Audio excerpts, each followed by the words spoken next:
Nouvelle étape de montagne sur cette Vuelta 2023, une arrivée à Lloret de Càntir après 168 km de course, avec dans le final un col connu sur le Tour d'Espagne, déjà escaladé à 6 reprises. En 2017, Julian Alaphilippe s'y imposait devant les favoris. Alaphilippe will celebrate his first stage victory in the Grand Tour. Aujourd'hui encore, la bagarre devrait avoir lieu entre les Cadors. On attend un duel Jumbo-Visma Soudal Quick-Step, même si le but ne sera pas de reprendre le maillot rouge, mais surtout du temps sur les principaux rivaux. As a GC guys, we more think about staying on the bike and not getting out of the race. So it's more about how to kind of gain time without losing too much energy. And yeah, we have to be attentive and try to not lose any time and just stay out of trouble. I like this steep climb, so I'm really looking forward to the climb today, and hopefully I have good legs, and then we'll see. Do you want to be ahead of Remco before the time trial? Of course, it's always better to be ahead than behind, so yeah, that would be nice.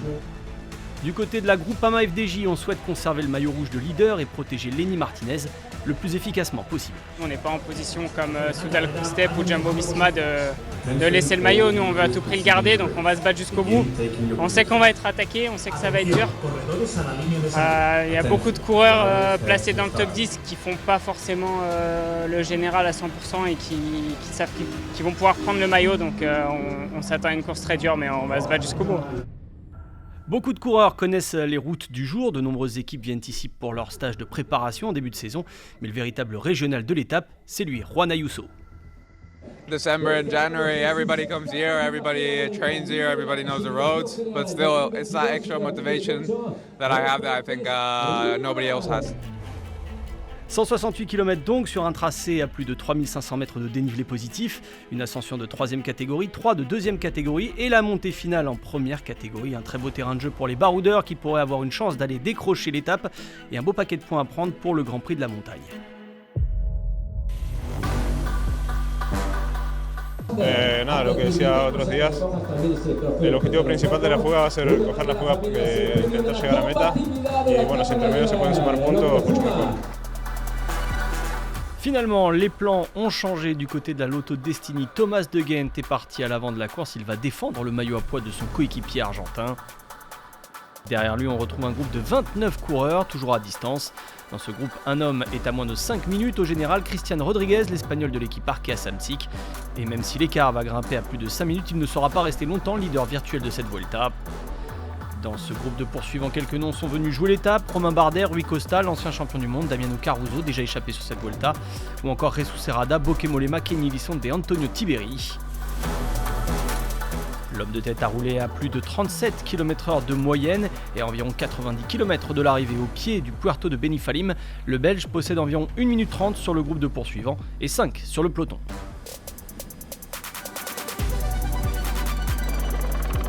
Le peloton justement est tenu par l'équipe Groupama FDJ qui gère le tempo. Robert Racing de la Jumbo-Visma participe à la poursuite aujourd'hui.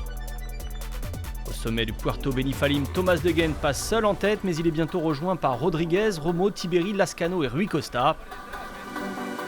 Ils sont bientôt 6 en tête et De Gendt va se relever pour attendre ses coéquipiers qui sont restés dans le groupe de contre-attaquants. Il y a Krohn, vainqueur de la deuxième étape à Barcelone, mais aussi Sylvain Moniquet et Lennart Van Rietveld. Après une longue descente, la situation se décante encore avec un groupe de 5 qui aborde l'avant-dernière ascension de la journée en tête, à 65 km de l'arrivée, le Puerto de la Carrasqueta. 3 hommes tentent de les rejoindre, Kenny Elissonde, Andreas Krohn et Nicolas Prodhomme.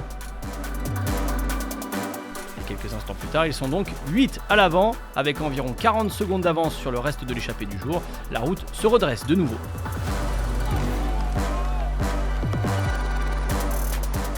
Dans la Carrasqueta, les chassés-croisés entre les deux groupes de tête continuent, au gré des attaques et des contre-attaques. Au sommet, Sylvain Moniquet, autre coéquipier de Sepulveda, passe en tête devant Caruso et Oyer Lascano. De nouvelles attaques sur une partie plus roulante et nouveaux changements en tête de course dans les 40 derniers kilomètres. Caruso, Krohn, Lascano et Rui Costa se retrouvent en tête. L'écart avec le peloton a une nouvelle fois chuté, sous l'impulsion d'un racing déterminé. Moins de 2 minutes 30 avec également un groupe de 17 intercalés. On risque bien de jouer la victoire entre favoris si le peloton parvient à revenir à moins d'1 minute 30 avant la dernière montée. Le scénario attendu aura bien lieu, le groupe de coureurs intercalés est finalement repris.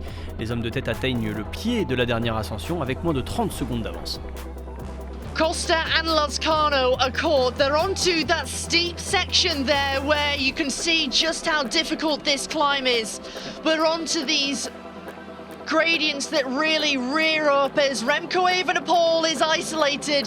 He puts it into a lower gear and he makes a seated acceleration, and it's now tracked by 3 riders from Jumbo-Visma. They're in total control, and here goes Kuss. Kuss makes a strike for glory and the stage. With it, the red jersey is on offer. It's up for grabs. He takes a look over his left-hand shoulder and there's no reaction from behind. Lenny Martinez, le maillot rouge, est finalement distancé, va rapidement perdre pied dans cette montée exigeante avec des passages à plus de 20%. Il va perdre donc son maillot. Devant, Sepp Kuss passe à l'attaque. La tactique semble simple pour les Jumbo-Visma, isoler Remco Evenepoel obligé de rouler derrière l'américain, tandis que Roglic et Vingegaard le surveillent. À moins d'1 kilomètre du sommet, Evenepoel a bouché le trou sur Sepp Kuss. Avec les favoris, on retrouve également Marc Soler, Juan Ayuso, mais aussi Almeida et Enric Mas. Le petit groupe file vers l'arrivée pour se disputer la victoire.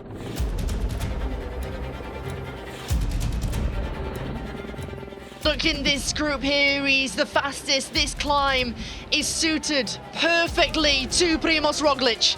They round this left-hand corner with 300 meters to go, and the big punch comes from Remco Evenepoel. He's striking, he's trying to go for his second stage victory here in La Vuelta, and trying to respond is Primož Roglic. The 3-time winner of the overall classification is coming into Choret Ducati, and he's coming for his first stage victory this year in La Vuelta. Primož Roglic with total domination, arms aloft, he kisses the air. He takes the stage victory here in Choret Ducati, and with it, the 10 bonus seconds to Primož Roglic. Congrats, Les Jumbo-Visma ont une nouvelle fois fait parler leur collectif redoutable. Si le but à Madrid est de conquérir, pas forcément avec Sepp Kuss, le maillot rouge, en attendant, l'Américain prend bien les commandes et surtout Roglic est venu coiffer Evenepoel sur la ligne pour prendre l'étape. Bref, bon pour la confiance pour le triple vainqueur en Espagne qui empoche au passage sa 11e étape sur les routes de la Vuelta. Nice, huh?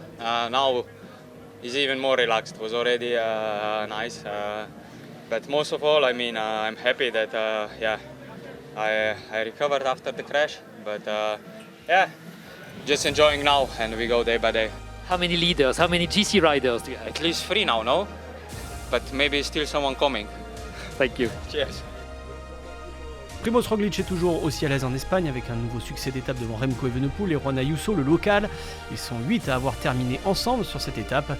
Lenny Martinez limite la casse en terminant 13e mais à plus d'1 minute. Au classement général, Sepp Kuss prend les commandes, les Jumbo-Visma contrôlent donc la course. Derrière lui, on retrouve Marc Soler, toujours bien placé après l'échappée d'il y a 2 jours. Lenny Martinez reste sur le podium à 1 minute et à partir de la 6e place, on retrouve les grands favoris. Evenepoel devant Roglic et Vingegaard, Mas et Ayuso dans le top 10. Le maillot vert n'était pas l'enjeu de la journée. Caruso au sprint intermédiaire et Roglic à l'arrivée ont pris tous les deux 20 points. Caden Groves est plus que jamais leader. Le classement de la montagne en revanche évolue, Jesus Serrada a pris 8 points, les Lotto Destiny se sont partagés 10 points entre De Gendt et Moniquet, Evenepoel a pris 10 points à l'arrivée, il revient à 1 point d'Eduardo Sepulveda. Destitué de son maillot rouge de leader, Lenny Martinez se console en restant le meilleur jeune de cette Vuelta 2023, avec une marge qui se réduit par rapport à Evenepoel, 1 minute 31 secondes, et sur Ayuso revenu à moins de 2 minutes.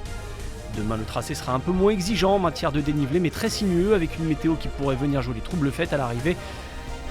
Bon, je le refais. Demain, le tracé sera un peu moins exigeant en matière de dénivelé, mais très sinueux, avec une météo qui pourrait venir jouer les troubles faits. L'arrivée se fera à l'issue d'une ascension finale. Non. L'arrivée se fera à l'issue d'une ascension par palier avec des passages à plus de 15% dans les derniers kilomètres, ce qui pourra encore permettre aux favoris de s'attaquer au Collado de la Cruz et Caravaca.